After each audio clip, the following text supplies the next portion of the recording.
जिस तरीके से ये टॉपिक डिजाइन किया गया है ना, तो प्रोबेबिलिटी है कि आपको फुल मार्क्स मिल जाए। Hi friends, this is Raunak sir और मैं आप सबका स्वागत करता हूँ आपके प्यारे प्लेटफॉर्म आलसी इंजीनियर पर। दोस्तों, एज यूजुअल आपको अब तक पता चला ही होगा, हम लोग इंजीनियरिंग मैथमेटिक्स 3 का एक बहुत इंपॉर्टेंट टॉपिक देख रहे हैं, probability.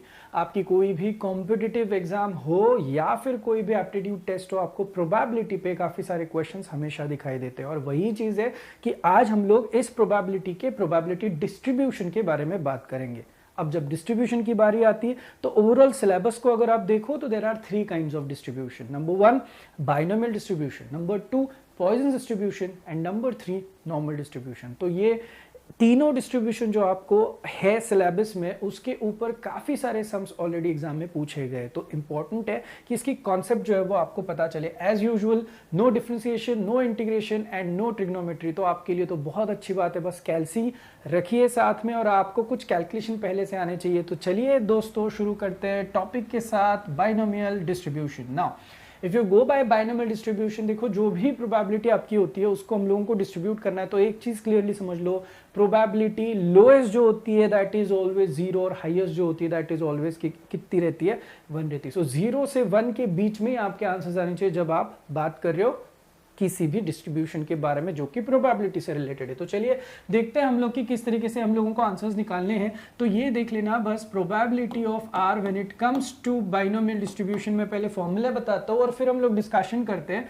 There is something called as NCR, then there is p raised to r and then there is q raised to n minus r, ऐसा कुछ है। अब ये सारे एलिमेंट्स के ऊपर हम लोग जो है वो डिस्कशन करेंगे। आई थिंक सो आपको पता है कि NCR वाला मेंबर जो होता है वो क्या होता है, this is nothing but combination, है ना, समथिंग लाइक दिस। तो ये जो है ना NCR इज कॉम्बिनेशन है, जो कि आप डायरेक्टली कैलसी से इसके आंसर्स निकाल सकते हो। आपको बस सही से NCR कहाँ पे ढूंढना है और n की वैल्यू और r की वैल्यू पुट अप करके आप कैलसी से इसका डायरेक्टली आंसर ले सकते हो, या फिर आपको n factorial upon r factorial into n minus r factorial वाला फॉर्मूला यूज करना पड़ेगा। अब उसका भी एक वीडियो है, वो भी इन डेप्थ अगर आपको चाहिए एनालिसिस, तो आप लोग वो वीडियो ऑलरेडी मैंने अपलोड करके रखा हुआ है, उसको आप देख सकते हो। But the issue over here is, अगर कैलसी है, यूसेज है, यूज करना है, तो आप फटाफट आंसर्स भी लेके आ सकते हो। सो प्लीज NCR को आप डायरेक्टली कैलसी से आप निकाल सकते हो। अब रहा सवाल p raise to r, q raise to n minus r। तो हर एक क्वांटिटी यहाँ पे कौन है, क्या है, इसके ऊपर हम लोग डिस्कशन करते हैं। तो चलो सबसे पहले तो जो हम लोगों को पता चल रहा है उसके हिसाब से देखते हैं। If this is your formula, तो यहाँ पे मैं लिख सकता हूँ where n is equal to, कौन होता है n होता है नंबर ऑफ ट्रायल्स। आपके एक्सपेरिमेंट में जितने ट्रायल्स करोगे उसको आप लोग नाम दोगे n। उसके बाद P आपको यहां पे दिखाई दे रहा होगा, P is nothing but probability of success. आपको जिस चीज का रिजल्ट चाहिए वो जो उसकी जो प्रोबेबिलिटी रहती है ना, वो आप उसको P कंसीडर करोगे, हम लोगों के लिए वो सक्सेस होगा। एंड Q जो होता है that is always equal to 1 minus P। Always remember that, क्योंकि P प्लस Q जो है वो कंसीडर किया जाता है 1। एक्चुअल में ये P कॉम्प्लीमेंट है, बस उसको Q के हिसाब से लिखा गया है। अब एक ही एलिमेंट बचा, R इज नथिंग बट आपका रिजल्टेंट, या फिर अभी फिलहाल तो आप इसको रिजल्ट लिख सकते हो। सो देखो किस तरीके से इसका मीनिंग बनता है, probability that I will get result is equal to NCR p raised to r into q raised to n minus r। तो बहुत तरीके से आपको इसको यूज करना है, you have to get your answers accordingly. फिलहाल तो मैं भाई को बॉक्स कर लेता हूँ ये अपना स्टैंडर्ड फॉर्मूला। अब इसके साथ हम लोगों को और कोई लोग लगेंगे क्या, तो यस काफी सारे लोग लगेंगे, जिसमें से सबसे पहला बंदा जो हम लोगों को लगेगा वो लगेगा mean. There is a formula for mean, तो मीन का आंसर आता है n into p, where n आपको पता है नंबर ऑफ ट्रायल्स होते हैं और p is probability of success रहती है। अब मीन हो गया। अब देखते हैं वेरिएंस क्या होता है इसका। Variance is something like n into P into यहाँ पे क्या हो जाएगा q। तो np तो सेम रहेगा, बस उसको चिपक जाएगा एक और term that is nothing but q। और उसके बाद स्टैंडर्ड डेविएशन आपका और मेरा प्यारा, जो कि तो आपको पता ही है वेरिएंस का अंडर रूट लो, यानी कि अंडर रूट ऑफ NP/Q। तो देखो जब भी कभी बाइनोमियल डिस्ट्रीब्यूशन की बारी आएगी तो आपको इतना सब कुछ जो है वो पता होना चाहिए। रिपीट, ये जो NCR है आप ये कैलसी से निकाल सकते हो, तो आप इस पे दिक्कत मत लो। सेकंड चीज P, Q और ये जो सारे क्वांटिटीज, जैसे P आ जाए तो मेरे हिसाब से Q इमीडिएटली आता है, because P plus Q is equal to कितना रहता है, 1 रहता है। तो आपको P और Q मिल जाएगा, R आपको दिया जाएगा, n भी आपको दिया जाएगा। काम करते हैं ना, हम लोग एक ट्रायल सम देखते हैं और फिर देखते हैं कि किस तरीके से हम लोगों को इसके ऊपर काम करना है। रिपीट, हम लोगों को जो जो चीजें फाइंड आउट करनी है मैं वापस यहाँ पे आपको दिखाने की कोशिश करता हूँ। कोई भी सम आपके लिए, आपको आई एम सॉरी, कोई भी सम आपके लिए आपको पूछा जाए तो आपने बस एक काम जरूर करना है, आपने n को, p को, q को जो कि 1 माइनस पी है और r को, इन चार क्वांटिटीज के ऊपर भरोसा रखना है और ये चार अगर आ जाए तो ऐसा कोई सम नहीं जो कि आप बाइनोमियल डिस्ट्रीब्यूशन से सॉल्व नहीं कर सकते हो। तो चलिए शुरुआत करते हैं सम नंबर 1 के साथ। अगर आपकी कॉन्सेप्ट क्लियर है तो चलिए देखते हैं सम। ये वर्ड प्रॉब्लम्स रहेंगे, एक्सट्रैक्ट करना काफी इंटरेस्टिंग रहेगा। Just have a look at it. Team A has a probability of 2/3 of winning whenever the team plays a particular game, right? अब probability of winning बोला है हम लोगों को 2/3 and if team A plays 4 games find the probability that team wins। अब देखो यहाँ पे क्लियरली विनिंग के बारे में लिखा है और यहाँ पे टीम विंस मतलब कि हम लोगों के लिए विन होना is nothing but success, correct? तो जितनी जितनी क्वांटिटीज दिए पहले तो हम लोग उसके ऊपर काम करते हैं और पूछा क्या है, एग्जैक्टली 2 गेम्स और क्या लिखा है, एटलीस्ट 2 गेम्स। तो बहुत तरीके से सबको सॉल्व करने की कोशिश करते हैं। Please be with me. अगर आपको एक पार्ट समझ में आ गया ना तो आपको आगे सारे के सारे सम समझ में आना शुरू हो जाएंगे। ऑलमोस्ट सिमिलर पैटर्न से जाता है, ज्यादा कुछ वैरायटी है नहीं। देखो team A has probability of this. अब जितना जितना मुझे समझ में आ रहा है, ए प्लेस कितने गेम से, 4 गेम से, तो मुझे पता है कि n इज इक्वल टू कितना दिया है, क्लियरली 4 आ रहा है। अब P जो है that is probability of success, already बोली है हम लोगों के लिए है 2/3। तो अगर ऐसा है तो Q is equal to 1 minus P होता है। सो 1 माइनस 2/3 करोगे तो आंसर आएगा आपका 1/3। देखो n आया, p आया, q आया। अब ये अगर 3 क्वांटिटीज आ चुके हैं तो अब मैं जाऊंगा सब क्वेश्चन 1 के लिए जहां पे बोला है एग्जैक्टली कितने गेम्स दोस्त, 2 गेम्स बोला है। तो अब मुझे बता दो एग्जैक्टली 2 गेम्स का मतलब क्या है। एग्जैक्टली 2 गेम्स का मतलब है कि हमें क्लियरली बोला है r जो है दैट इज इक्वल टू कितना है मेरे दोस्त, 2 है। बताइए अगर r की वैल्यू 2 है तो हम लोग इस सम को किस तरीके से आप सॉल्व कर सकते हैं। मैंने आपको पहले भी बोला था अगर आपको सम को सॉल्व करना है तो आपको बस 4 लोगों का ख्याल रखना पड़ेगा, n, p, q और r। और देखो आपको n मिला है, p मिला, q मिला और r भी मिल चुका है। तो अगर मिला है तो वैल्यू सब्स्टिट्यूशंस करते हैं और देखते हैं कि हम लोगों के आंसर्स क्या आते हैं। Just have a look at it. अब using a formula where we can clearly write probability of r is equal to NCR P raise to R और यहाँ पे Q रेस टू कितना आया मेरे दोस्त, n माइनस R। तो आप देख लेना probability that R is equal to 2 is equal to n की जगह पे आप लोगों को लिखना होगा 4C, उसके बाद R की जगह पे आएगा 2, उसके बाद आएगा P which is 2/3 raise to R की जगह पे 2 और यहाँ पे 1/3 और यहाँ पे n माइनस R मतलब कि आपको भी पता है 4 माइनस 2 होना है, यानी कि यहाँ पे भी कितना आएगा, 2 आएगा। तो अब ये पूरा का पूरा कैलकुलेशन जो है आपके पास कैलसी रहेगा। तो 4C2 2/3 ब्रैकेट का स्क्वायर होगा और यहाँ पे 1/3 ब्रैकेट का स्क्वायर होगा। तो इसका आंसर जो है वो आपको निकालना है और मुझे बताना है कि आपका फाइनल आंसर क्या होता है, राइट? एक और चीज हमेशा याद रखो, जब भी कभी आपके प्रोबेबिलिटी के आंसर्स आते हैं तो मेक श्योर कि आपके आंसर्स 1 से कम हो, बिकॉज लोएस्ट प्रोबेबिलिटी होती है 0 और हाईएस्ट वाली होती है 1। अब आप पूछोगे सर इसके आंसर्स, रुको आप कैलकुलेशन करो, आप आपके आंसर्स दिखा दो, मैं मेरे बता देता हूं। अब नंबर 2 के लिए जाते हैं हम लोग जहां पे मुझे करना है एटलीस्ट कितना बाबा, एटलीस्ट 2 गेम्स। आप खुद मुझे बता दो कि एटलीस्ट 2 गेम्स का मतलब क्या बनता है। इसका मतलब बनता है कम से कम 2 गेम्स, करेक्ट है। अब कम से कम 2 इसका मतलब है कि 2 चाहिए, 3 भी चलेगा, 4 भी चलेगा और आगे भी चलेगा। लेकिन ज्यादा से ज्यादा हम लोग नंबर ऑफ ट्रायल्स ही अपने पास 4 है। तो मुझे बता दो एटलीस्ट 2 गेम का मतलब है R should be greater than equal to 2, यानी कि 2 चलेगा, 3 भी चलेगा और साथ में 4 भी चलेगा। तो अब इन लोगों के हम लोग जो है कैलकुलेशंस में देखते हैं किस तरीके से दिखता है। तो if you look into this, मैं वापस यहाँ पे आपको बस अच्छा लगे इसलिए प्रोबेबिलिटी ऑफ R लिख देता हूँ। प्रोबेबिलिटी ऑफ R अपना अपना फॉर्मूला लिख लेता हूँ, आपको अच्छे से याद रहे इसलिए। NCR यहाँ पे आएगा P रेस टू R और यहाँ पे आएगा Q raise to n minus R। तो if you look into this, यहाँ पे आता है probability that R is greater than equal to 2 आएगा probability of 2 plus probability of 3 plus probability of कितना आएगा 4। अब आपके दिमाग में एक सवाल होगा कि कम से कम 2 है तो 2 चलेगा, 3 चलेगा और 4 भी चलेगा, लेकिन एक और छोटा सवाल, क्या सिर्फ 4 तक क्यों जा रहे सर? तो भाई नंबर ऑफ ट्रायल ही 4 है ना, खेल ही 4 मैचेस रहे हो तो आप यहां से 4 के ऊपर तो जा ही नहीं सकते हो। अब बता दो विद दिस एनालॉजी अगर मैं यहां पे probability that r is greater than equal to 2 को सॉल्व करने की कोशिश करूं तो क्या आप मुझे बताओगे प्रोबेबिलिटी ऑफ 2 के लिए आपका आंसर आना चाहिए था किस हिसाब से? यहां पे r आपका 2 ट्रीट होगा तो this would be 4c2 then there will be again 2/3 आपका 2/3 2 और यहाँ पे 1/3 ऑफ 2 आएगा, देन 4c3 आएगा। आप सही है ना, समझ में आ रहा है ना आपको? तो यहाँ पे होगा 2/3 का रेस्ट टू 3 और 1/3 का 4 - 3 करोगे तो कितना आएगा 1।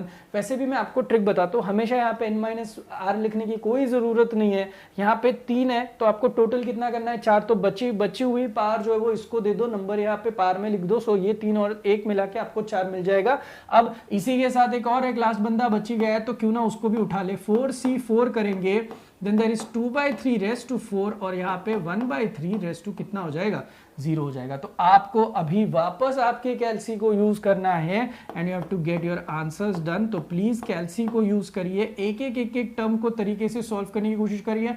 इफ यू वांट मैं बॉक्स दिखा देता हूं आपको, हर एक टर्म को हम लोगों ने कैसे ट्रीट किया हुआ है। तो आप प्लीज भाई साहब ये पूरा सॉल्व कीजिएगा और मुझे बता दीजिएगा कि probability that r is greater than equal to 2 का आपका जो आंसर आता है वो क्या आता है। पहले p of r equal to 2 का क्या आपका फाइनल आंसर आया? देखो मेरा जो आंसर आया मैं आपके लिए वो आंसर लिख लेता हूं। The answer that I have got is 0.2962। I hope कि आपका भी आंसर यही आया है और भाई खुश रह सकते हो, आपको इसके पूरे के पूरे मार्क्स मिल रहे। अब r greater than equal to 2 का जो आंसर है वो मेरा आ रहा है 0.8885, 0.8885। तो भाई यहाँ पे ये अगर पूरा सॉल्व हुआ और आंसर आपके और मेरे मैच हो रहे तो हम लोगों का ये सम पूरा का पूरा खत्म हुआ है। We have got full marks, जितने भी इस सम में हम लोगों को पूछे गए हमें मार्क्स मिल चुके हैं। अब अरे सर ठीक है, सम नंबर 1 तो काफी इजी गया है इसलिए आप बोल रहे होंगे एटलीस्ट वगैरह सब इजी है। अब जाते हैं सम नंबर 2 के लिए। देखिए अब सम नंबर 2 में क्या बोला है, an insurance agent accepts policies that 5 men of identical age and in good health. 5 लोगों की पॉलिसीज जो है वो इंश्योरेंस एजेंट ने ले ली। Probability that a man of this age will be alive 30 years hence is 2/3। तो अलाइव यानी कि जिंदा रहने की 30 साल तक के जिंदा रहने की प्रोबेबिलिटी बोली है 2/3 और हमें पूछा गया है find the probability that in 30 years, number 1 all 5 men alive, number 2 at least 1 man alive। तो इसका मतलब है जिंदा रहना इज सक्सेस फॉर अस और यहाँ पे ऑलरेडी जिंदा रहने की प्रोबेबिलिटी हम लोगों को दी है। तो भाई बस क्वांटिटीज उठाओ और आंसर निकालने की कोशिश करो। देखो कितने लोगों के लिए ये सब कुछ इन लोगों ने पॉलिसी निकाली है। n is equal to clearly यहाँ से मिला मुझे 5 करेक्ट। उसके बाद आप मुझे बताना कि p कितना है, खुद ही दिया हुआ है कि जिंदा रहने की प्रोबेबिलिटी इज 2/3। तो बताइए q इज इक्वल टू 1 - 2/3 करोगे तो वापस यहाँ पे कितना आएगा 1/3। मेरे भाई अगर 3 लोग फॉर्म हो चुके हैं तो बचा क्या, सिर्फ और सिर्फ r बचा। कहां से उठाओगे, सम दिया है, सम में अगर 2 सब क्वेश्चन भी दिए तो भी कोई फर्क नहीं पड़ता है हम लोगों को, क्योंकि नंबर 1 के लिए मैं जाऊंगा तो बोला है all 5 men alive, all 5 men alive। अब इसका मतलब ही क्लियरली बनता है कि हमें r इज इक्वल टू कितना वर्कआउट करना है मेरे दोस्त, I am sorry, r is equal to कितना वर्कआउट करना है मेरे दोस्त, r इज इक्वल टू हम लोगों को 5 को वर्कआउट करना है। तो कुछ इस तरीके से r इज इक्वल टू 5 मिला। अब मुझे बता दो ये आंसर अगर मुझे पूरा लिखना है तो मैं बाइनोमियल डिस्ट्रीब्यूशन के हिसाब से जाऊं तो मुझे फॉर्मूला पता है p of r, please help me out, is it NCR p raise to r and q raise to कितना है मेरे दोस्त n - r। तो बताओगे प्यार से p that r is equal to 5 is equal to यहाँ पे आएगा n की जगह पे 5c5 then this is 2/3 raised to 5 और यहाँ पे 1/3 और रेस्ट टू कितना होगा 0। मैं वापस बता रहा हूं ये याद रखना काफी आसान होता है बिकॉज अगर यहाँ पे ऑलरेडी 5 आ चुका है तो मेरी हिंट यहाँ पे n - r लिखते मत बैठो। अगर यहाँ पे 5 आ रहा है तो ये मैच करने के लिए यहाँ पे सिर्फ 0 की जरूरत होती है। इतना भी आपको समझ में आया तो भी अपने लिए इनफ है। अब मुझे बता दो अगर ऐसा है तो ये आपने सॉल्व करना है और probability that r is equal to 5 का कैलकुलेशन होने के बाद आपका आंसर मुझे बताना है आपका क्या आता है। मेरा आंसर आ रहा है 0.1316 के हिसाब से, तो दिस इज माय आंसर। और क्या आपका सेम आंसर आया है मुझे आप प्लीज बताना। अब आप पूछोगे सर क्या हो गया, सब क्वेश्चन 1 खत्म कर दिया, अब सब क्वेश्चन 2 के लिए जाइए। अब सब क्वेश्चन 2 में देखो वापस एक एटलिस्ट करके सवाल पूछा हुआ है, तो देखते हैं ना एटलिस्ट के लिए हम लोग क्या कर सकते हैं। देखो नंबर 2 हमें बोला गया है एटलिस्ट वन मैन अलाइव। अब इसका मतलब क्या होता है कि भाई कम से कम एक, यानी कि R should be what greater than equal to 1, यानी कि 1 चाहिए, 2 भी चलेंगे, 3 भी चलेंगे, 4 भी चलेंगे और 5 भी चलेंगे। आप बोलोगे सर 5 पे क्यों रुके हो भाई, मेरे n कितना है 5, उससे ऊपर तो आदमी है ही नहीं जिनकी पॉलिसीज ली है। तो सिंपल है R जो है वो 1 2 3 4 और कितना जा सकता है 5। अब मुझे बताओ ऐसे 1 का 2 का 3 का 4 का 5 का इतने लोगों का अगर हम लोग कैलकुलेशन करते बैठे तो अभी तो फिलहाल ठीक है n इज इक्वल टू 5 है। What if n is equal to 15 हो, तो अगर n इज इक्वल टू 15 होगा तो आपको करना क्या होगा, 1 2 3 4 5 6 7 8 9 10 11 12 13 14 और 15, यानी कि इतने सारे कैलकुलेशंस करने पड़ेंगे। इंस्टेड क्या आपको पता है हाईएस्ट प्रोबेबिलिटी कितनी होती है, 1 होती है। तो देखो मैं आपको एक स्टोरी बताता हूं, आपको कैसे लगता है, फिर मैं इसके ऊपर आता हूं। बहुत ध्यान से सुनो जो मैं बताना चाहता हूं अभी। देखो कंसिडर करो कि आपके पास 100 नोट्स है, लेट्स से 10 रुपए के, राइट। तो मुझे बताओ आपके पास कितने रुपीज है। अगर 10 रुपए की एक नोट, ऐसे आपके पास 100 नोट है, तो आपके पास है टोटल कुल मिला के 1000 रुपीज, राइट। अब हुआ यूं कि आपका दोस्त आया और आपके दोस्त ने आपको बोला कि भाई तेरे पास 800 रुपए है क्या, तो आपने बोला है भाई, और उसने आपसे 800 रुपए मांगे। तो मुझे बताओ आपके पास जो 10 रुपए के 100 नोट्स है, तो आप करोगे क्या। तो भाई देखो यूजुअल जो प्रोसीजर रहती है वो ये रहती है कि हम लोग 1 2 3 4 काउंट करेंगे, हम लोग 80 नोट काउंट करेंगे। तो 80 नोट 10 रुपए के काउंट करने के बाद कितने हो जाएंगे, 800 रुपीज। तो आप उसको वो 800 रुपीज दोगे और बोलोगे कि ले भाई तेरे को चाहिए तो तू ले ले। अब मुझे बताओ ये जो ओवरऑल सिनेरियो हुआ इसमें आपकी गलती कहां पे, कुछ है गलती है ना, छोटी सी गलती है। क्या गलती है, तो भाई थोड़ा स्मार्टनेस कम पड़ गया। अब कहां पे आपका स्मार्टनेस कम पड़ गया, सिंपल चीज थी, आपको अगर 80 नोट्स काउंट करने थे, 800 रुपए देने थे, तो इंस्टेड ऑफ 80 नोट्स आपने बस 20 नोट्स अगर कैलकुलेट किए होते, तो 20 नोट्स हटाओगे तो आपके हो जाएंगे 200 रुपए। बस आप उन 1000 रुपीज में से सिर्फ 200 बाजू में निकालते तो बची हुई अमाउंट ऑफकोर्स आपकी कितनी होती, 800 रुपीज होती। मेरा बस कहने का यही मतलब है कि भाई 80 नोट काउंट करने से अच्छा है कि आप बस 20 नोट काउंट करते ना, तो आपका काम बहुत आसान होता। सो सिंपल चीज है, यहां पे 1 2 3 4 5 लोगों से काम करने से अच्छा है। मैं यहां पे देखो किस तरीके से लिख सकता हूं, यहां पे probability that R is greater than equal to 1 can be written as total amount, यानी कि कंपेयर करो 1000 रुपीज के साथ, वैसे यहां पे टोटल प्रोबेबिलिटी होती है 1, उसमें से बस आपको क्या करना है, अब 1 2 3 4 5 चाहिए तो कौन नहीं चाहिए आपको, तो सिंपल चीज है, आपको बस यहां पे probability that R is equal to 0 नहीं चाहिए। इसका मतलब है अगर 1 में से मैंने probability that R is equal to 0 हटा दी तो आपको 1 2 3 4 5 का वैसे भी आंसर मिल जाएगा। Are you guys really getting my point. ये बहुत इंपॉर्टेंट बात है, लोगों को जल्दी से समझ में नहीं आती है। तो सिंपल चीज कर रहा हूं अभी, अगर मेरे पास यहाँ पे 1 ऑलरेडी है तो ये मुझे पता है किस तरीके से लिखा जाता है, स्टैंडर्ड फॉर्मूला आपको पता है, तो मैं यहाँ पे लिख रहा हूं 5C0 then there is 2/3 raised to 0, साथ में 1/3 रेस्ट टू कितना आएगा, 5 आएगा। तो अब अगर इसको आप कैलकुलेट करने की कोशिश करोगे तो यू क्लियरली अंडरस्टैंड कि यहाँ पे आपका कुछ ना कुछ आंसर आना चाहिए। तो प्लीज मेरे भाई कैलसी से आंसर निकालो, देखिए क्या आता है, कम्स आउट टू बी 0.0041, और अगर मैं टोटल आंसर निकालने की कोशिश करूं तो answer comes out to be 0.99 और साथ में आता है 59। तो ये रहा मेरा आंसर, वहां पे probability r that is greater than equal to 1। कितना आसान हुआ, इंस्टेड ऑफ 4-5 लोग अलग अलग से कैलकुलेट करने से अच्छा है कि मैंने टोटल अमाउंट में से बस जो नहीं चाहिए वो हटा दिया, तो जो चाहिए वो मुझे ऑफकोर्स यहाँ पे मिल गया। तो थोड़ा सा यहाँ पे दिमाग लगाना जरूरी था। अगर ये सम आपको पूरी तरीके से समझा है, सारे कैलकुलेशन समझ में आ रहे, तो let's move on for the next sum, number 3। On an average, 20% of the workers in an industry suffered with certain disease. If 12 workers are chosen. देखो सम देख के कुछ चीजें पता चली, जैसे ही इन्होंने 12 बोला भाई दिमाग की बत्ती जली, मैंने यहाँ पे इनकी जगह पे 12 छापना शुरू कर दिया।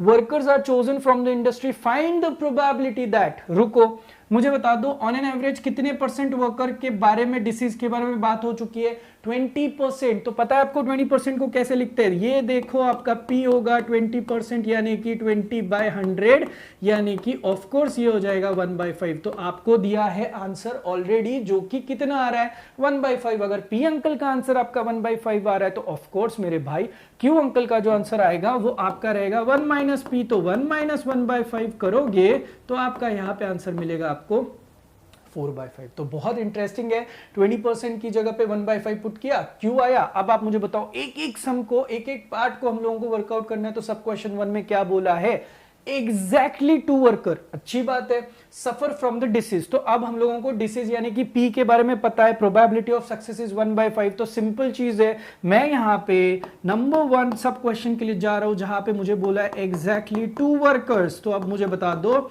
एग्जैक्टली 2 वर्कर्स का मतलब क्या होता है। एग्जैक्टली 2 वर्कर्स का मतलब है, अब आर के लिए मुझे कोई नहीं रोक सकता, r is nothing but equal to 2। तो भाई फॉर्मूला उठाओ, लिखो, क्या फॉर्मूला आपके पास, P ऑफ R। देखो बस आपकी प्रैक्टिस हो इसलिए लिख रहा हूं यार, बाकी तो ये अब तक आपको अच्छे से आ जाना चाहिए था। तो चलो वैल्यू सब्स्टिट्यूट करते हैं, P that R is equal to 2 is equal to कितना है, अभी है ना आपका 12 है, C यहां पे आएगा 2, उसके बाद P रेस टू 2 होगा, P की value, I am sorry I should have written P का वैल्यू, P का वैल्यू कितना है भाई 1/5 आया ना, लिख देता हूं, और यहाँ पे 4/5 रेस टू कितना लिख देते हैं 10। तो ये डायरेक्टली 10 कैसे लिखना है मैंने आपको हिंट बता दी है, टोटल मैच करो भाई, ऊपर से ये 12 है, यहाँ पे 2 है तो 10 ही लिखना पड़ेगा ना। तो ये लिख के पूरा कैलकुलेशन जब हम लोग करेंगे तो प्लीज आप कैलसी पे अपना अपना कैलकुलेशन करो, मैं मेरा कैलकुलेशन जो है वो यहाँ पे सही से करने की कोशिश करता हूँ। And the answer that I am getting यहाँ पे इज 0.2832। तो what ever is my answer, आपका और मेरा आंसर मैच हो रहा है क्या देखो। सो इस हिसाब से हम लोग इस पर्टिकुलर सम को तो अटैक कर ही सकते हैं। अब बता दो सब क्वेश्चन 1 खत्म होने के बाद सब क्वेश्चन 2 के बारे में उन्होंने क्या बात करी, अब आएगा मजा। बता दो मुझे, एटलीस्ट 1 वर्कर के बारे में बात करिए। तो क्या आप मुझे अब बताओगे कि इस सम को कैसे डील करोगे। मैं आपको 2 चॉइसेस देता हूं, आप समझ लो कौन सा वाला स्मार्ट है और कौन सा वाला नहीं है। देखो एटलीस्ट 1 वर्कर, सॉरी वर्कर, अब ये दिमाग लगा के मेरे को बता रहे हैं कि 1 वर्कर कम से कम एक यानी कि एक तो चलेगा, 2 3 4 5 6 7 8 9 10 11 12 भी चलेंगे। तो कम से कम एक का मतलब है कि मेरा आर जो है मेरे भाई वो ग्रेटर देन इक्वल टू 1 होना चाहिए। तो आपके पास अभी ना मैं ऑप्शन देता हूं, देखते आप कितने स्मार्ट हो। मैं ऐसे करता हूं, r इज ग्रेटर देन 1 का मतलब है p of 1 plus p of 2 p of 3 p of 4 p of 5 p of 6 p of 7 p of 8 p of 9 p of 10 p of 11 p of 12। इतने सारे बंदों के आंसर्स निकालना क्या आपको सही लग रहा है? क्या आपको लग रहा है ये स्मार्टनेस है? तो बिल्कुल भी नहीं है। तो मैंने वही बोला था कि अगर आपके पास 1000 रुपीज है और आपको किसी को 800 रुपए देने, तो 200 खुद के पास है, वो कैलकुलेट करके उसको बचे हुए दे दो। वही चीज मैं यहां पे कर रहा हूं। मुझे पता है कि हाईएस्ट ऑफ द प्रोबेबिलिटी, देखो अब मैं कैसे लिख रहा हूं, प्रोबेबिलिटी दैट हाईएस्ट प्रोबेबिलिटी मेरे पास कितनी है 1, उसमें से मुझे अब कौन नहीं चाहिए, अब 1 से 12 तो लेने, तो कौन नहीं लेना है। ऑफ कोर्स मुझे लिखते हुए में अगर स्टाइल मारनी है मुझे, तो मैं ऐसे लिख सकता हूं, देखो समझ में आ रहा है आपको कि मुझे I am sorry r less than 1 लिख सकता हूं। सिंपल है, बिकॉज 1 और 1 के आगे के सारे लोग चाहिए। तो r लेस देन 1 में बचता ही कौन है भाई, 1 माइनस सिर्फ और सिर्फ आपका कौन बचता है, p ऑफ 0। तो मेरे भाई बस p ऑफ 0 अगर हम लोग कैलकुलेट करें तो हम लोगों का यहाँ पे मैटर ही क्लोज हो जाएगा। आपको पता है p ऑफ 0 किस तरीके से निकालना है। तो 12c0 करो, यहाँ पे कितना था भाई 1/5 था ना, 1/5 रेस टू 0, और यहाँ पे आएगा 4/5 raise to 12। So it is as simple as that. I know आप कैलकुलेशंस कर रहे हो और बहुत स्मार्ट भी हो। तो ये पूरा कैलकुलेशन जब आप करोगे तो आता है 1 माइनस 0.0687 के आसपास, और ये टोटल करोगे तो कम्स आउट टू बी 0.9313। सो ये आया मेरा आंसर। देखो आपको समय बचाना है तो आप इस तरीके से करो। और हाँ, आप में से कुछ लोग अगर ऐसे सर मेरे पास तो टाइम ही टाइम है, तो मेरे भाई फिर करते रहो, आपको जितने सारे लोग पूछे हुए इंडिविजुअल सॉल्व करते जाओ, फिर भी एंड में आपका आंसर कुछ इसी तरीके से आने वाला है। तो प्लीज थोड़ा स्मार्ट बनो, ये आलसी इंजीनियर आपको इसीलिए ये सारी चीजें सिखा रहा है। तो अगर सम नंबर 3 आपका क्लियर है तो let's move on for the next sum. जो भी सम आपको लग रहा है कि थोड़ा हेवी जा रहा है, रिवाइंड करिएगा, एक बार वापस देख के आपको पूरा का पूरा सम जो है वो अच्छे से समझ में आएगा। मैं थोड़ा स्पीड क्यों बढ़ा रहा हूं, बिकॉज डेरिवेटिव नहीं है, इंटीग्रेशन नहीं है, ट्रिग्नोमेट्री नहीं है, तो भाई आपके दिमाग को इतना जोर डालना ही नहीं है, सिंपल फॉर्मूला यूज करके आपको बस आपके आंसर्स लेने। तो चलिए अब जाते हैं नेक्स्ट सम के लिए। नेक्स्ट सम भी काफी इंटरेस्टिंग है। अब यहाँ पे क्रिकेट मैच चल रही है, series of 5 one day matches, 5 matches है वो जो कि खेले जा रहे हैं। और किन लोगों के बीच में खेले जा रहे हैं, देखो इंडिया और श्रीलंका के बीच में खेले जा रहे हैं। तो ठीक है भाई, होने दो, बता दो। हम लोगों को करना है assuming that the probability of India's win in each match is 0.6। मतलब देखो इंडिया जीतेगा इसकी प्रोबेबिलिटी है 0.6। भाई आजकल जिस तरीके से इंडिया का फॉर्म चल रहा है, मुझे तो लगता है प्रोबेबिलिटी 1 होनी चाहिए इंडिया के जीतने की, बट फिर भी सम में दिया है इंडिया का जो विनिंग का प्रोबेबिलिटी है that is 0.6। Result of all the 5 matches are independent of each other. अब इसका मतलब क्या होता है ये भी बता दूंगा, रुको। Find the probability that India wins the series. अब आप बता दो, यहाँ पे बहुत मजेदार चीजें चल रही है। मुझे बता दो कितने मैचेस खेल रहे हैं, 5 मैचेस खेल रहे हैं। तो पहले ना आप जो जो पता है उसके ऊपर अटैक करते हैं। 5 मैचेस खेलना है तो n = 5 आया। उसके बाद P यानी कि क्या है, प्रोबेबिलिटी ऑफ सक्सेस यानी कि प्रोबेबिलिटी ऑफ विन के बारे में पूछा है, जो हमें पता है कम्स आउट टू बी 0.6। तो मेरे भाई Q का आंसर आएगा 1 - 0.6 कम्स आउट टू बी 0.4। यहां तक मुझे बताओ किसी को किसी तरीके का डाउट है क्या? तो अगर मेरे पास N का, P का, Q का आंसर है, अब गाड़ी हम लोगों की रुकी हुई है बस सिर्फ और सिर्फ एक बंदे के लिए कि भाई यार क्या होगा। अब आप बोलोगे अरे सर क्या बताओ आपको, आप ये प्रीवियस सम देखो ना, सब जगह पे कुछ ना कुछ सब क्वेश्चन 1 सब क्वेश्चन 2 पूछे ही थे, यहाँ पे कुछ दिया ही नहीं है। तो मैं बताता हूँ यहाँ पे क्या दिया है। उन्होंने बोला है find the probability that India wins the series. अब कितने मैचेस है? 5। मुझे बताओ 5 मैचेस अगर कोई खेल रहा है, किसी को अगर सीरीज जीतनी है तो उन्होंने कम से कम कितने मैचेस जीतना जरूरी है? रुको, आपको ऐसे नहीं समझ रहा है ना, मैं आपको एकदम बढ़िया तरीके से बताता हूं। ये इंडिया है और यहां पे है आपका श्रीलंका, राइट। अब आप मुझे हेल्प करना, देखो टोटल मैचेस कितने हैं? 5 मैचेस है। मुझे बता दो इंडिया ने 3 जीते और श्रीलंका ने 2 जीते। तो देखो इंडिपेंडेंट ऑफ ईच अदर सबका रिजल्ट जो है वो इंडिविजुअली लगा है, तो 5 मैचेस खत्म हो गए। मुझे बताओ ऐसे सीरीज के ऊपर कौन जीता है? ऑफ कोर्स आपका इंडिया जीता है। 1 मिनट, अब देखो अगर ये अपना इंडिया वापस 4-1 करेगा तो भी तो इंडिया जीता। अब अगर 5-0 से हराया, जो कि मुझे लगता है हराना चाहिए, तो फिर भी आपका इंडिया ही जीतेगा। अब अपना इंडिया अगर 3, 4, 5 विंस के ऊपर सच में सीरीज जीत रहा है, तो बाई चांस अगर भगवान ना करे ऐसा ना हो, अगर इंडिया ने सिर्फ 2 मैचेस जीते होते तो इंडिया के अगर 2 होते तो श्रीलंका के कितने होते? 3। In that case Sri Lanka would have won the series. तो इसीलिए इंपॉर्टेंट है कि आपको ये लॉजिक पता चले। For India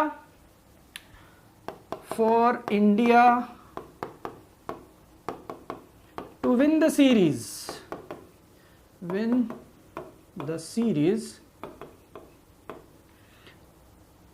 R should be greater than equal to 3। सच में समझ में आया? 3 और 3 से ज्यादा मैचेस अगर हम लोग जीते तभी तो जाके हम लोग सीरीज जीत पाएंगे। तो अब बता दो, सॉल्विंग करना है तो मेरा फॉर्मूला क्या आएगा? अब मैं फॉर्मूला लिख रहा हूं P of R। बाप रे कितना डिफिकल्ट फॉर्मूला, अब तो याद हो चुका होगा दोस्त। P of R आएगा और यहाँ पे Q of कितना आएगा? N - R। दोस्त मेरे N की वैल्यू मैंने सब्स्टिट्यूट कर ली। कितने मैचेस खेल रहे? 5। तो यहाँ पे 5C इस केस में मैंने P of R के लिए फॉर्मूला भले ही लिखा हो, नहीं लिखूंगा, छोड़ो, मैं आपको एक अच्छी चीज बताता हूं। हाँ, अब मुझे P of R greater than equal to 3 चाहिए। तो आपको पता है मैंने क्या करना है, P of 3, उसके बाद P of 4 और मैंने करना है P of 5। देख भाई सच में समझ में आया क्या? तो अब R = 3, R = 4, R = 5, तीनों के कैलकुलेशंस हम लोगों को खुद से जो है वो करने पड़ेंगे। तो चलिए हेल्प करिए ना, अब मैं इसके आगे का पार्ट यहाँ पे आपको दिखा देता हूँ। Please have a look at it. Probability that R is greater than equal to 3 can be written as, come on, पहले मेंबर के लिए यहाँ पे इसको खिलाते पिलाते 5C3 दिखाई देगा। Then there is 0.6 raised to 3 and there is 0.4 raised to कितना हो जाएगा? 2। टोटल हम लोगों को 5 करना है। नेक्स्ट अगेन यहाँ पे आएगा 5C4 then there is 0.6 raise to 4 and then there is 0.4 raise to कितना आएगा 1 आएगा। फिर अगेन प्लस की साइन दे दो, यहाँ पे लिखो 5C5 है। अरे भाई ऑल 5 मैचेस जीत गए यहाँ पे। ये देखो 0.6 के साथ आना चाहिए और ये आना चाहिए 0.4 के साथ रेस टू आना चाहिए 0। देखो एक बार क्रॉस चेक भी करो, हो सकता है मेरे से लिखते हुए कहीं ना कहीं कुछ गड़बड़ हो, बट इनिशियली आपको अगर पूरा पिक्चर समझ में आया कि ये P of 3 plus P of 4 P of 5 क्यों आया, तो आपको ये पूरा का पूरा पैटर्न समझ में आएगा। अब देखो अगर मुझे इन सभी लोगों का आंसर निकालना है, that probability that India win series का, मेरे पास तो ऑफ कोर्स आंसर रहेगा। मैं आपको आंसर बताता हूं, just have a look at it. In this case जो पहला वाला मेंबर है उसको कैलकुलेट किया तो आंसर कुछ आ रहा है 0.3456। आपके पास कैलसी है ना, खुद भी कर लो। 0.2592 दूसरे का आ रहा है और तीसरे का आ रहा है 0.077 के आसपास, 0777 के आसपास। अब इन सभी लोगों को अगर मैं ऐड करने की कोशिश करूं तो मेरा आंसर आता है probability that r is greater than equal to 3 comes out to be 0.6825। और मेरे भाई खुश रहो, इंडिया जीत चुकी है, सीरीज विन कर चुकी है और इस तरीके से आपने आपके सम को यहाँ पे खत्म किया। Are you guys really getting my point? मैं यहाँ पे फॉर्मूला लिख रहा था पहले जिसकी जरूरत नहीं थी, बिकॉज मुझे 3 क्वांटिटीज अलग अलग आर की आ रही थी जो कि ऐड करना जरूरी था। आई होप ये वर्ड प्रॉब्लम के मीनिंग्स आप लोग एक्सट्रैक्ट कर पा रहे हो और आपको पूरी तरीके से समझ में आ रहा है। अब सम नंबर 4 भी हो चुका सर, अब क्या करें हम लोग? सम नंबर 5 के लिए अगर हम लोगों को जाना है तो चलिए शुरुआत करते हैं। अब ना मैं ना ज्यादा कुछ बताऊंगा नहीं, फॉर्मूलेज आपको पता है, एक एक को पिक करो और लिखने की कोशिश करो। तो देखो सम नंबर 5 सारा सिमिलर मोड से चाह रहा है, आपको एक्स्ट्रा कुछ एफर्ट्स लेने की कोई जरूरत नहीं है। यहाँ पे देखो on an average a box containing 10 articles. अब जैसे ही सम दिया, मैं पूरा रीड भी नहीं कर रहा हूं, मुझे कुछ चीजें पता ही चल रही है। देखो n इज इक्वल टू 10 यानी कि नंबर ऑफ आर्टिकल्स जो है वो 10 है।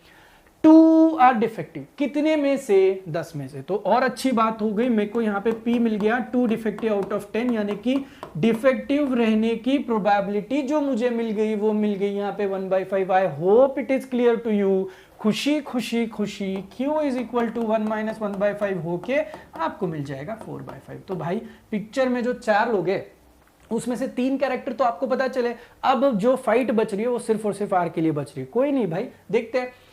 हाँ, if we consider consignment of 100 boxes, चलो 100 को फिलहाल बाजू में रखते हैं। How many of them are expected to have at the most 1 defective? अब एट द मोस्ट का मतलब क्या होता है? ज्यादा से ज्यादा। रुको, एट लिस्ट का मतलब होता है कम से कम, एट द मोस्ट का मतलब होता है ज्यादा से ज्यादा। अब उन्होंने बोला है कि ज्यादा से ज्यादा मुझे 1 डिफेक्टिव चाहिए। तो मुझे बताओ 2 डिफेक्टिव चलेंगे आपको? नहीं। 3 चलेंगे? नहीं। 4 चलेंगे? नहीं। तो सिंपल है भाई, ज्यादा से ज्यादा 1 यानी कि ईदर नो डिफेक्टिव यानी कि 0 डिफेक्टिव या फिर 1 ही डिफेक्टिव हम लोगों को चाहिए। तो अब ये जो मीनिंग है ये आपको समझ में आना जरूरी है। तो इसका मतलब है मुझे अब बोला गया है eight the most, please try and understand this, eight the most 1 defective का मतलब है, एट द मोस्ट 1 डिफेक्टिव का मतलब है मेरे भाई कि मेरा R जो है वो लेस देन इक्वल टू क्या होना चाहिए? 1 होना चाहिए। 1 चलेगा, 0 चलेगा, लेकिन भाई उससे ऊपर मेरे को बिल्कुल नहीं चलेगा। कोई डिफेक्टिव पीस नहीं चाहिए 1 से ज्यादा। समझ में आ रहा है? तो बता दो R लेस देन 1 के लिए कैलकुलेशंस किस तरीके से होंगे? तो सिंपल चीज है, R लेस देन 1 का मतलब ही ये बनता है। यहाँ पे देखो मैं दिखा देता हूं, probability that r is less than equal to 1 is simply probability of 0 plus probability of क्या आएगा? 1 आएगा। एक और चीज, अरे सर मैंने यहाँ पे लेस देन इक्वल टू का साइन ना देते हुए सिर्फ लेस देन दिया, तो भाई गलत जाएगा, क्योंकि अगर सिर्फ लेस कंसिडर करेगा तो 1 को कंसिडर नहीं कर रहा है तू। तो please try and understand this. अब चलो यहाँ तक आने के बाद इसको अब खिला पिला के हम लोग बढ़िया बना देते हैं। मैं फॉर्मूला लिख रहा हूँ, आप मुझे सपोर्ट करना बस। सारी वैल्यूज मेरे पास है, यहाँ पे देख लेना। 10C0, उसके बाद आएगा 1/5 raise to 0, then 4/5 raise to कितना हो जाएगा? 10। तो पहला यहाँ पे टर्म जो है वो आ गया। उसके बाद 10C1, 1/5 raise to 1 and then 4/5 raise to कितना आया मेरे दोस्त? 9 आ गया। तो you have got your answers now. आपको बस इनको कैलकुलेट करना है और देखो कि इनके आंसर जो है वो किस तरीके से आते हैं। जब मैंने इनको कैलकुलेट करने की कोशिश करी तो मेरे कुछ आंसर्स आ रहे हैं। The answer that I am getting in this case is 0.1073 ऐसे कुछ आ रहा है एक का, और दूसरे का आ रहा है 0.2 684। आई रिपीट, मेरे पास कैलसी नहीं है अभी, ये मैंने पहले से मेरे आंसर्स कैलकुलेट करके रखे थे, इसलिए मैं आपको दिखा रहा हूँ। आपने ये कैलकुलेशन वीडियो को पॉज करके इमीडिएट करना है और चेक करना है कि सच में आपको आता है कि नहीं। बहुत सारे ऐसे लोग हैं जिनको लगता है कि यार कैलसी यूज करने की जरूरत क्या, एंड में देखेंगे जब एग्जाम आएगी। तो मैं बताता हूँ, कुछ चीजें यूज टू होना बहुत जरूरी है। जैसे आप मोबाइल फोन यूज करते हो तो जितना ज्यादा यूज करते हो आपको सारी डिटेल्स और जो आपको फंक्शनैलिटी है वो क्विकली समझ में आती है और ऑपरेट आप अच्छे से कर सकते हो। उसी तरीके से मेरी रिक्वेस्ट रहेगी, जो कैलकुलेशंस आपको बोले गए, मैं जैसे फटाफट लिख रहा हूं, आप खुद कैलकुलेट करके फिर लिखो, ताकि आपको आगे जाके ये काम जो है वहां पे भी आपका काफी टाइम बच सकता है। सो probability that at the most 1 का जो मेरा फाइनल आंसर आएगा कम्स आउट टू बी 0.3757। अब एक और सवाल, अरे सर क्या खुशी हो गई, सम को आपने खत्म कर दिया। तो भाई सम खत्म नहीं हुआ है, अब कुछ बचा है सम में। क्या बचा है? देखो एक लाइन मैंने स्किप करी थी अभी फिलहाल के लिए, कंसाइनमेंट। नाम देखो कैसे, मतलब मस्त लगता है वर्ड ये, कंसाइनमेंट ऑफ। हम लोगों को 100 बॉक्सेस बोला है, अब एक बॉक्स में 10 है, ऐसे हम लोगों को 100 बॉक्स के लिए अगर काम करना है तो मुझे बता दो, आपकी तो प्रोबेबिलिटी आ चुकी है। सो अब मैं बता रहा हूं, फॉर 100 बॉक्सेस, राइट। अब मुझे बता दो मैं कैसे कैलकुलेट करूंगा। फॉर 100 बॉक्सेस 0.3757 इंटू क्या करना पड़ेगा मुझे, 100 इज इक्वल टू 37.57 आएगा, which is approximately equal to कितना आएगा, 38। सो 38 बॉक्सेस ऐसे रहेंगे जहां पे आपको एक और एक से कम ही डिफेक्टिव पीसेस दिखाई देंगे, यानी कि बचे हुए सारे बॉक्सेस में कहीं ना कहीं एक से ज्यादा जो है वो डिफेक्टिव पीसेस है। तो समझ में आया। तो यहां पे फॉर 100 बॉक्सेस आपको करना है, जो भी आपकी प्रोबेबिलिटी आई वो मल्टीप्लाई करना है। सो 38 बॉक्सेस जो है वहां पे 38 बॉक्सेस विल हैव, लिख देता हूं यार, at the most 1 defective, 1 defective let's say article. तो आई होप कि आपको ये पूरा का पूरा sum start to end step by step समझ में आया, कहां पे क्या दिमाग लगाया। बहुत बार ऐसे होता है ना, एक अंदर से खुशी होती है कि भाई आंसर आ गया, प्रोबेबिलिटी आ गई, पूरा सम पढ़ो, 100 बॉक्सेस का कुछ ना कुछ तो रिलेवेंस होगा, तो वो रिलेवेंस भी आपको यहां पे पता चल जाना चाहिए। चलिए अब जाते हैं नेक्स्ट सम के लिए। An unbiased coin is thrown 10 times। अब ना ये सब ना आप पूरा का पूरा सॉल्व करोगे, मैं सारी चारों क्वांटिटीज आपको निकाल के दे दूंगा, बट आपको ये पूरा सम सॉल्व करना होगा। Just have look at it. An unbiased coin is thrown 10 times। तो देख के मुझे पता चला भाई एन अंकल जो है वो मेरे कितने हो गए, P. Find the probability of getting exactly heads. अरे पहले तो मुझे बताओ, अगर आप कॉइन को टॉस कर रहे हो तो आपके पास कितने आउटकम्स रहेंगे? सिर्फ 2। कौन से? एक हेड्स रहेगा और क्या रहेगा, टेल्स। तो मुझे बता दो हेड्स आने की प्रोबेबिलिटी क्या है। 2 में से 1, मतलब कि 1/2, मतलब कितनी हो गई, 1/2। तो सिंपल चीज है भाई, आपको P यानी कि हेड्स आने की प्रोबेबिलिटी जो है वो लेनी पड़ेगी। So probability of getting heads जो है, एक कॉइन एक बार टॉस करने के बाद is half, and then Q जो है दैट इज 1 - 1/2 आएगा, यानी कि ऑफ कोर्स वापस से कितना आएगा, हाफ आएगा। तो भाई ये जो है ना, ये छुपी हुई चीज है जो आपको पता होनी चाहिए और लिखनी चाहिए थी। अब देखो N आया, P आया, Q आया, वैसे भी सम आपको सॉल्व करना था, मैं बस सपोर्ट कर रहा हूं। मुझे बता दो, ये आने के बाद हमें पूछा है find probability of getting exactly 6 heads. कोई बात नहीं यार, सब क्वेश्चन 1 में हम लोग जाते हैं एग्जैक्टली 6 हेड्स। तो बता दो मतलब क्या हुआ, मतलब तो क्लियर है भाई, R इज इक्वल टू कितना होना है अपना, 6 होना है। तो भाई चारों क्वांटिटीज आ गए, खुश रहो ना। मैं बताऊं यहाँ पे आपको क्या करना है, प्रोबेबिलिटी R का बढ़िया सा फॉर्मूला लिखना है। अब ये फॉर्मूला ऐसे मत बोलो कि आपने कभी देखा ही नहीं है, तो फॉर्मूला तो रेडी हो गया। मैं यहाँ पे P of R is equal to 6 लिखूंगा, तो यहाँ पे आ जाएगा दोस्त मेरे 10C6, then there will be half raised to 6, then there will be half raised to 4। चलो जाओ, मैं नहीं कैलकुलेट कर रहा हूं, जो भी आंसर आएगा आप खुद कैलकुलेट करना और खुश रहना। ये हुआ आपका सब क्वेश्चन 1 का answer. Are you guys really getting my point? If you are getting my point, अब जाते हैं हम लोग इसी के सब क्वेश्चन 2 के लिए, जहां पे क्या पूछा यार, एटलीस्ट 6 हेड्स। एटलीस्ट का मतलब तो हम लोगों ने सबसे पहले और दूसरे सब में ही देखा था, तो हम लोग बिल्कुल नहीं डरते यहाँ पे। तो एट लिस्ट हम लोग अगर कर रहे हैं 6 हेड्स के लिए काम कर रहे हैं, तो मुझे बता दो आपका आर का आंसर क्या आना चाहिए था, ग्रेटर देन इक्वल टू क्या आना चाहिए था 6, यानी कि 6 और 6 से ज्यादा चलेंगे। तो 6 से ज्यादा मतलब है कितने, 10 है। तो आप देखो 6 7 8 9 10, तो भाई 5 लोग कैलकुलेट तो करना पड़ेगा, तो कर लेते हैं। तो बता दो मैं यहाँ पे अब जब लिखूंगा probability that r is greater than equal to 6 is as good as क्या आएगा, probability of 6 plus probability of 7 plus probability of 8 and then probability of 9 and then probability of 10। तो प्लीज इन सभी लोगों को आप लोग अब सॉल्व करने की कोशिश करो एंड प्लीज आप लोग खुद सॉल्व करो और देखो कि आपका आंसर क्या आ रहा है। एक काम करता हूं, मैं दोनों के आंसर्स आपको चाहिए तो मैं बता देता हूं, सो दैट you'll अंडरस्टैंड कि क्या किया है, किस तरीके से किया हुआ है। आपका आंसर वही आता है क्या, देखो 0.2037 मेरा इसका आंसर आ रहा है, और ये जो पूरा कैलकुलेट हो रहा है r greater than equal to 6 के लिए,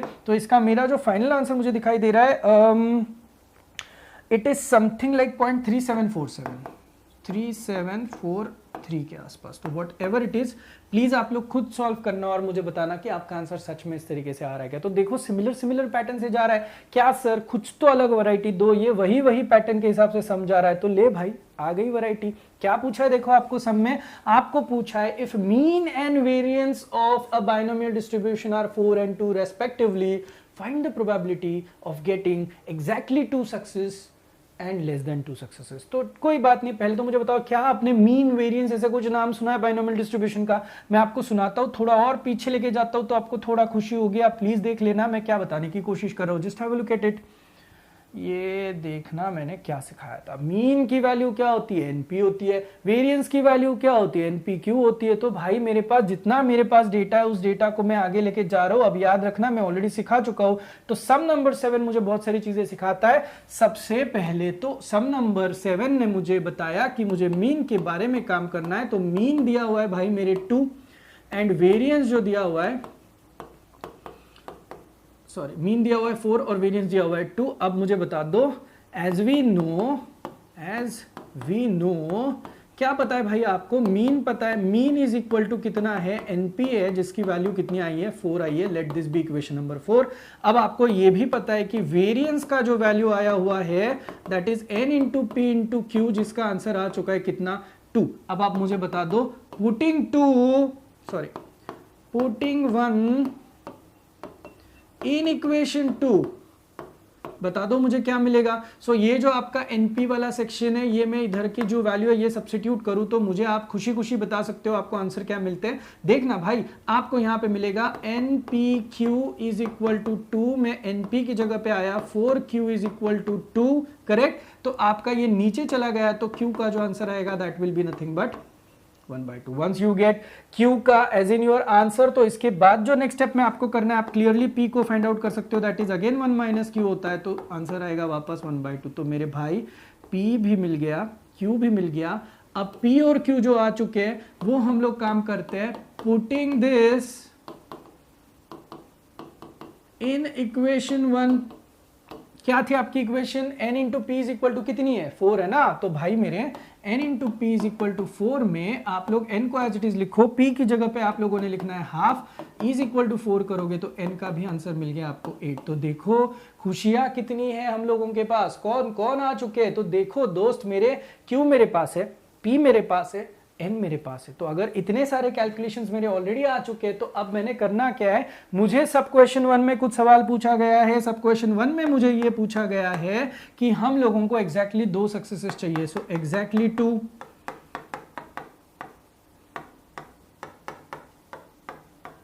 इसका मतलब क्या है भाई, मुझे चाहिए r इज इक्वल टू 2। तो अब r बस मेरा 2 है, तो मैं पूरा का पूरा सम जो है वो अभी ट्रैक कर सकता हूँ, आंसर्स लेके आ सकता हूँ। जस्ट बी विथ मी, मेरे को हेल्प करो, सपोर्ट करो, हम लोग आंसर्स को खत्म करने की कोशिश करते हैं।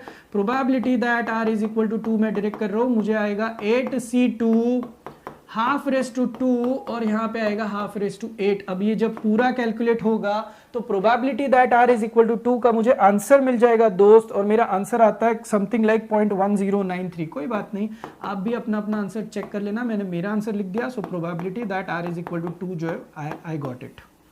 अब इसके बाद नेक्स्ट क्वेश्चन मुझे पूछा है कि लेस देन 2, अब आप खुद ही बता दो लेस देन 2 का मतलब क्या है, r should be less than 2। अब r should be less than 2 का मतलब ही बनता है probability that r should be less than 2, equal to बोला नहीं है। सो p ऑफ 0 प्लस क्या करना होगा आपको, p ऑफ 1 करना होगा। अब बता दो मुझे p ऑफ 0 और p ऑफ 1 अगर आपको ऐड करना है तो क्या आप खुद कैलकुलेशंस कर सकते हो? So please go for it और ये कैलकुलेशंस करके मुझे बता दो। This should look like 8c0 1/2 raise to 0 and 1/2 raise to 8 होगा। ये होगा पहले वाले का। उसके बाद यहाँ पे आएगा 8c1, यहाँ पे आएगा 1/2 रेस टू 1 और यहाँ पे आएगा 1/2 रेस टू 7। तो वट एवर इट इज, ये भी कैलकुलेशन आपको पूरा का पूरा करना होगा। जब आप ये करोगे तो आपको आंसर दिखाई देगा। मैं आपको सारे आंसर्स बता दूंगा। तो 0.0039 दिखा रहा है और ये आंसर जो है मेरा कैलकुलेट करने के बाद 0.0312 दिखा रहा है। तो अगर मैं ये टोटल कैलकुलेट करूं तो मेरा आंसर आ रहा है 0.0351 के हिसाब से। तो what ever it is that probability that I will get less than 2 success is this, और ये आया मेरा आंसर। तो बहुत इंटरेस्टिंग है, जब मीन और वेरिएंस दिया जाता है तो सम को सॉल्व करना जो है वो काफी इंटेलिजेंट तरीके से आपको सॉल्व करना आ जाना चाहिए। अब वो बोलोगे क्या सर और कुछ टाइप है? कुछ नहीं भाई, अब ऑलमोस्ट खत्म होने पे आप देख लेना। अब आपके लिए आपको मैं सम नंबर 8 जो है वो एज इन होमवर्क दे रहा हूं। एज यूजुअल यहाँ पे देखो मीन और वेरिएंस की वैल्यूज दी है 12 और 3, और आपको क्या करना है, probability that r is greater then 1 पे काम करना है। तो प्लीज प्लीज प्लीज ये वाला सम जो है ये आपका रहेगा होमवर्क वाला सम। तो प्रैक्टिस कर लेना और मुझे बता देना कि आपका जो आंसर आता है वो क्या आता है। इफ यू वांट मैं आपको इसका जो है वो फाइनल आंसर बता सकता हूं। If you go by this, ये जो आंसर आपका आएगा ये, चलिए ठीक है आंसर नहीं बताता हूं, जो भी है आप लोग खुद कैलकुलेट करना और देखना कि आपका आंसर 1 से कम आता है कि नहीं, क्योंकि हाईएस्ट प्रोबेबिलिटी होती है 1, उसके नीचे आप नहीं जा सकते हो। तो I hope this is extremely easy for you now. आपको बस कैलसी से सही कैलकुलेशन करना है और ये एक सिंगल फॉर्मूला और 4 सिंपल क्वांटिटीज फाइंड करके आपको आंसर्स निकालने थे। तो ये प्रोबेबिलिटी डिस्ट्रीब्यूशन का बाइनोमियल डिस्ट्रीब्यूशन हम लोगों ने अभी खत्म किया। तो चलिए मिलते हैं नेक्स्ट वीडियो के लिए, तब तक के लिए थैंक यू सो मच।